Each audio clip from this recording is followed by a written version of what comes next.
Batik adalah salah satu warisan budaya Indonesia yang diakui oleh UNESCO sebagai Masterpiece of the Oral and Intangible Heritage of Humanity. Kata batik sendiri berasal dari kata berbahasa Jawa, batik. Kata ini berasal dari gabungan dua kata, yaitu ombo, yang berarti luas dan lebar, serta kata nitik, yang berarti titik-titik. Saat dua kata ini digabungkan, barulah menjadi batik, yang berarti membuat titik-titik besar dengan malam di atas kain. Nah, yang dimaksud dengan batik sendiri sebenarnya bukanlah benda atau kainnya, melainkan adalah sebuah teknik. Kata batik menuju pada wax resistant technique atau teknik perintangan warna dengan lilin atau yang disebut dengan malam. Selama ini, banyak orang mengenal batik dalam bentuk cetak atau bentuk cat. Padahal, satu teknik batik yang pertama kali dilakukan di Indonesia yang jauh lebih detail, lebih rumit, dan lebih bernilai adalah batik tulis. Batik tulis dibuat sepenuhnya dengan tangan menggunakan canting dan malam yang dilelehkan. Setiap motif, garis, dan titik yang tampak di kain adalah hasil dari kesabaran para pengrajin selama berjam-jam, berhari-hari, berbulan-bulan, bahkan ada proses pembuatan batik yang mencapai hitungan tahun loh. Oleh karena itu, batik tulis bukan sekedar kain, akan tetapi karya seni yang merekam filosofi, sejarah, dan karakter suatu daerah. Batik yang berperan sebagai warisan negara berperan penting bagi sejarah dan nilai-nilai kehidupan bagi masyarakat Indonesia. Maka, penting sekali bagi seluruh rakyat untuk mempertahankan eksistensi batik loh, baik di Nusantara maupun di kelas dunia. Perkembangan zaman yang menciptakan arus globalisasi, modernisasi, dan digitalisasi merupakan salah satu tantangan yang cukup besar terhadap pelestarian batik loh, terutama batik tulis di antara generasi muda. Nyatanya, kesadaran kolektif di antara generasi muda tentang isu keberlanjutan budaya batik sudah mulai meningkat kembali dalam beberapa tahun terakhir. Beberapa upaya telah dilakukan dalam rangka melestarikan tradisi batik. Di antaranya seperti tren berkain di sosial media yang marak diikuti oleh kalangan Gen Z. Ada juga usaha memperkenalkan busana kain batik melalui acara fashion show yang dilakukan oleh Binus Modeling Club, salah satu UKM di Binus University, dengan acara mereka yang bertajuk The Heritage of Indonesia pada tahun 2023 lalu. Namun, bisa dilihat bahwa upaya-upaya ini masih berhenti di tahap konsumsi dan edukasi mengenai produk-produk batik saja.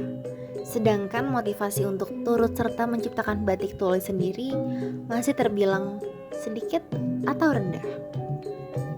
Salah satu contoh anak muda yang terkenal karena berkontribusi sebagai produsen batik tulis adalah Radini Indranayaka Anila Suta. Seorang desainer Gen Z berkelahiran 2001 ini memiliki garis keturunan bangsawan Jawa, yaitu kerabat keluarga keraton Kasunanan Surakarta. Radini Indranayaka menempuh pendidikan di jurusan Art and Design di Binus University. Ia telah menempuh beberapa prestasi di dunia mode dengan menggunakan batik di dalam karya-karyanya. Busana rancangannya sudah dipakai oleh berbagai selebriti Indonesia seperti Yurayunita, Vildi Ardiano, Isyana Saraswati, dan Nadine Amiza. Kemudian selebriti luar seperti Jae dan Donghyuk, anggota grup K-pop icon, yang mengenakan jaket modifikasi batik buatannya ketika menghadiri acara pencarian bakat The Indonesian Big Star pada tahun 2022 lalu. Dari fenomena ini muncul beberapa pertanyaan seperti, apakah anak muda bisa dan mau menekuni menjadi produsen batik tulis? Apa faktor yang menjadi tantangan anak muda untuk terjun sebagai produsen batik tulis? Dan apa saja sih solusi yang bisa diberikan bagi kendala tersebut? Untuk menjawab pertanyaan-pertanyaan tersebut, kami melakukan wawancara kepada beberapa mahasiswa Fakultas Ilmu Budaya Universitas Indonesia untuk mengetahui pendapat mereka sebagai representasi Gen Z saat ini. Menurut saya, bisa nggak sih anak muda jadi produsen batik tulis? Itu bisa. Asalkan anak mudanya itu diberi bekalnya dulu gitu, cara membuat batik tulis atau seninya, kan itu kan ada seni-seni cara membuatnya gitu. Menurut aku bisa-bisa aja sih, apalagi anak muda sekarang kan pasti mereka pasti ada yang punya minat jualan yang tinggi. Menurut aku pribadi anak muda bisa sih, tapi pengetahuan soal batik tulis itu kan memang datangnya dari orang tua kita ya. Tantangan yang pertama itu sumber dayanya, misalnya sumber daya manusia atau alat yang dibutuhkan. Menurut aku buat tantangan sendiri itu yang pasti biaya, karena anak muda kan kebanyakan sekarang masih jadi tanggungan orang tua ya, jadi belum ada modal nih buat jadi produsen batik tulis. Tantangannya sama sih dengan jawaban pertama tadi, bahwa kita perlu adanya komunikasi dengan produsen-produsen batik tulis yang tentunya ada generational gap kan antara kita.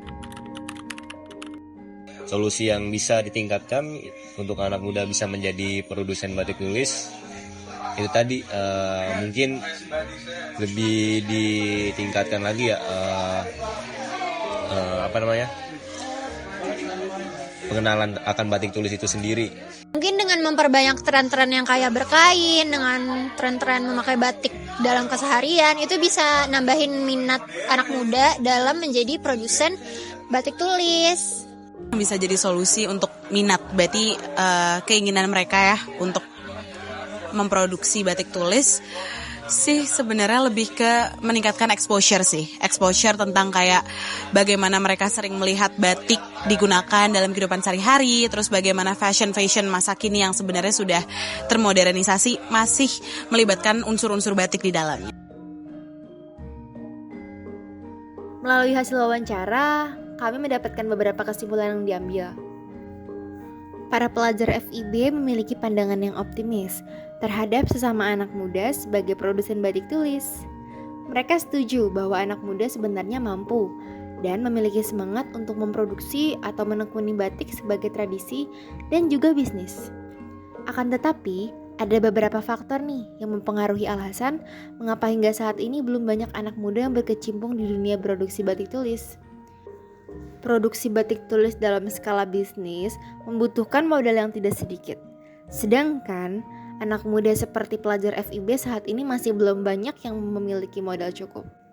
Karena untuk menghasilkan kain batik yang berkualitas dibutuhkan media, alat dan bahan yang berkualitas, yang harganya tentu lebih tinggi.